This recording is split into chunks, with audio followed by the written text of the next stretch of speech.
எல்லாருமே உங்களுடைய சொந்தம் இல்லையா? ஸோ உங்களை அறிமுகப்படுத்திக்கிறீங்களா? எந்த வகையா என்னன்னு? எனக்கு வந்து பெரியப்பா வேணும். ஆ, பெரியப்பா. ஓகே. உங்களுக்கு? எனக்கு வந்து அண்ணா. ஆ, அண்ணா. அண்ணா. ஆ, எனக்கு மாமா வேணும். ஓகே.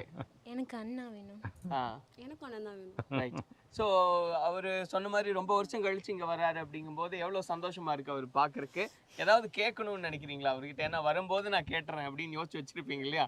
ஸோ அந்த லிஸ்ட் ஏதாவது வச்சிருக்கீங்களா கையில? ஸோ கேட்கணும்லாம் ஒன்றும் இல்லை. ஸ்கூலில் எல்லாருமே ஃப்ரெண்ட்ஸ் எல்லாரும் சொல்லுவாங்க, உங்களுக்கு என்னப்பா உன் பெரியப்பா, நீங்கள் அன்பில்லேருந்து வந்திருக்கீங்க, உனக்கு என்ன காலேஜ்லலாம் ஈஸியாக வாங்கிடலாம், மழை பெஞ்சா கூட லீவ் விடலன்னா வம்பிழுப்பாங்க, என்ன உங்கள் பெரியப்பா தானே சொல்லி லீவ் விட சொல்லு அப்படிலாம் வந்து வம்பிழுப்பாங்க. எக்ஸாம் எல்லாருமே சொல்லி பாஸ் பண்ணி விட சொல்லு, இந்த மாதிரிலாம் நிறையா வந்து சொல்லிகிட்டே இருப்பாங்க. ஏன் இன்னைக்கு ஸ்கூல் வச்சாங்க கேட்குறியா இல்லையா அப்படின்லாம் கேட்பாங்களா? ஸ்கூல்ல எல்லாம் கொஞ்சம் பெருமையா அன்பில் அப்படின்னு சொல்லிட்டு சுத்திட்டு இருப்போம். எல்லாருமே வந்து அன்பில் மகேஷ் ஃபேமிலியோட ரிலேட்டிவா இவங்க, பெரியப்பா வேணுமா அப்படின்னு சொல்லும் போது கொஞ்சம் பெருமையா இருக்கும். இவங்க பெரியப்பாவால கொஞ்சம் பெருமையா இருக்கும் எங்களுக்கு. ஸோ என்னைக்காவது உண்மையாவே கால் பண்ணி பெரியப்பா இன்னைக்கு எனக்கு ஸ்கூல் போக பிடிக்கல, மழை வர மாதிரி இருக்கு, விட்டுறலாம் பெரியப்பா அப்படின்னு சொல்லணும்னு நிறைய தோணும். கொஞ்சம் பிஸியா இருப்பாரா, ஸோ நான் டிஸ்டர்ப் பண்ண விரும்ப மாட்டேன். ஒரு தடவை கூட சொன்னது இல்லையா?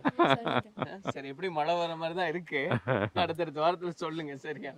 ஸோ நீங்க சொல்லுங்க என்னெல்லாம் அவர் சொன்ன உடனே என்னெல்லாம் இப்போ ஸ்கூல் தானே நீங்க படிக்கிறீங்க, அப்போ உங்க ஃப்ரெண்ட்ஸ் எல்லாம் எப்படி ரிசீவ் பண்றாங்க சொல்லும்போது? ஃபர்ஸ்ட் வந்து எல்லாருமே கிண்டல் தான் பண்ணுவாங்க. எல்லாம் ஓ நீலாம் உனக்கு என்ன ஒரு பிரச்சனையும் இல்லை, அதே மாதிரி லீவும் சொல்லி லீவ் விட சொல்லி பாவம்ல நாங்கலாம் அப்படின்ட்டு. அங்கேயே லீவ் தான்.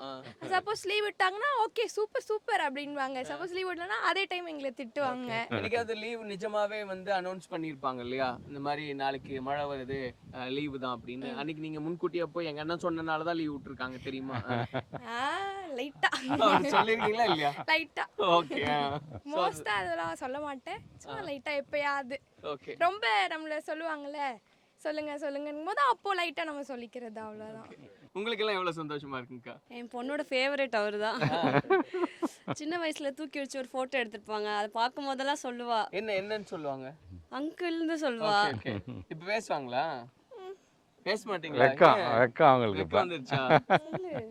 ஸோ உண்மையாவே இங்க இந்த ஊர் தான் அன்பில் தான் அப்படின்னு சொல்லும்போது எவ்வளவு பெருமையா இருக்கு. ஏன்னா எல்லாத்துக்கும் ஒரு அடையாளமாவும் மாறி இருக்காரு இல்லையா?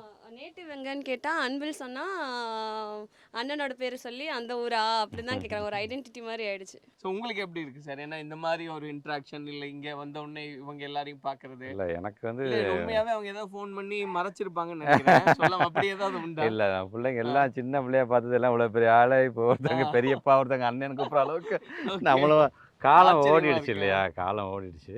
என்னால் ஊருக்கு பெருமைன்னு சொல்றது காட்டிலும் ஊரால் எனக்கு பெருமை அப்படி தான் நான் சொல்லுவேன். ஏன்னா அது அந்த ஐடென்டிட்டி, அதை நான் சொன்ன மாதிரி தான் அந்த லெகசியை வந்து உயர்த்தி பிடிக்க வேண்டிய மிகப்பெரிய கட்டாயம் எனக்கு இருக்குது. பிள்ளைங்க எல்லாம் இப்போ பாருங்கள், சின்ன குழந்தையிலேருந்து இப்போ ஸ்கூல் பாப்பா வரைக்கும் எல்லாருமே பார்த்திங்கன்னா இன்றைக்கி வந்து ஓரளவுக்கு இன்றைக்கி வந்து ஒரு புரிதலோடு இருக்கிறாங்க, ஒரு விழிப்புணர்வோடு இன்றைக்கி பொம்பளை பிள்ளைங்க இருக்குது. எனக்கு ரொம்ப பெருமையாக இருக்குது. சரி, இப்போ நீங்கள் சொன்ன மாதிரி தான் அன்பில் தாத்தாங்கிறவர் வந்து பெரியாரோடைய செல்ல பிள்ளை அப்படிம்பாங்க. அந்த பெரியாரோடைய ஆசையே வந்து பொம்பளை பிள்ளைங்களுக்கு வந்து கல்வி அறிவை கொடுத்து ஆகணும், பொம்பளை பிள்ளைங்களுக்கு சுதந்திரத்தை கொடுத்தாகணும், பொம்பளை பிள்ளைங்களுக்கு சொத்தில் பாதி பணத்தை நீங்கள் கொடுத்து தாண்டா ஆகணும் அப்படின்னு சொன்ன ஒரு ஊர். அந்த அவரோட செல்ல பிள்ளையாக இருக்கிற ஊரில் நின்று எங்கள் பிள்ளைங்களாம் படிக்குது அப்படிங்கிறது எனக்கான ஒரு மிகப்பெரிய ஒரு பெருமையாக தான் பார்க்க. இது நாட் ஓன்லி அன்பில், ஒட்டுமொத்தமாக அவருடைய கனவை கொண்டு போய் தமிழ்நாடு முழுவதும் கொண்டு போய் சேர்த்தது வந்து அண்ணாலேருந்து கலைஞர் தாத்தாலேருந்து எல்லாத்துக்குமே அந்த பங்கு இருக்குது.